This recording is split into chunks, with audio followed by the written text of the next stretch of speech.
कारावीमध्ये मोतीबिंदू मोफत शस्त्रक्रिया शिबिर डॉक्टर सुहास हळदीपूरकर यांचे लक्ष्मी चॅरिटेबल ट्रस्ट पनवेल आणि ग्रामस्थ मंडळ कारावी आणि नवतरुण मंडळ सामाजिक विकास मंडळ कारावी यांच्या संयुक्त विद्यमाने कारावी या ठिकाणी केरेश्वर मंदिरमध्ये मोफत मोतीबिंदू शस्त्रक्रिया शिबिर संपन्न झाले। हे शिबिर कारावीमध्ये व्हावं म्हणून आरोग्य दूत तथा माननीय जिल्हा परिषद सदस्य डी.बी. पाटील यांनी मोलाचं सहकार्य केलेलं आहे। कारावी पंचक्रोशीतील 76 नागरिकांनी ह्या मोफत नेत्र चिकित्सेमध्ये सहभाग घेतलाय।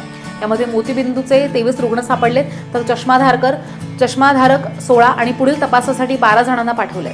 तर ह्या शिबिरादरम्यान राष्ट्रीय खेळाडू तथा सहाय्यक पोलीस निरीक्षक संजय मोकल यांचा सुद्धा सत्कार करण्यात आलाय आणि हा कार्यक्रम सुयोग्य पद्धतीने पार पडावा म्हणून माननीय सहाय्यक पोलीस निरीक्षक महादेव मोकल, संजय मोकल आणि भाजपचे युवा कार्यकर्ते चंद्रकांत खंडू पाटील यांनी विशेष मेहनत सुद्धा घेतली आहे। तर यावेळी अनिल मोकल, पांडुरंग पाटील, बाळाराम मोकल, संतोष पाटील, प्रकाश मोकल आदींसह नवतरुण कारावी तरुण मंडळाचे असंख्य कार्यकर्ते तसंच ग्रामस्थ सुद्धा हजर होते।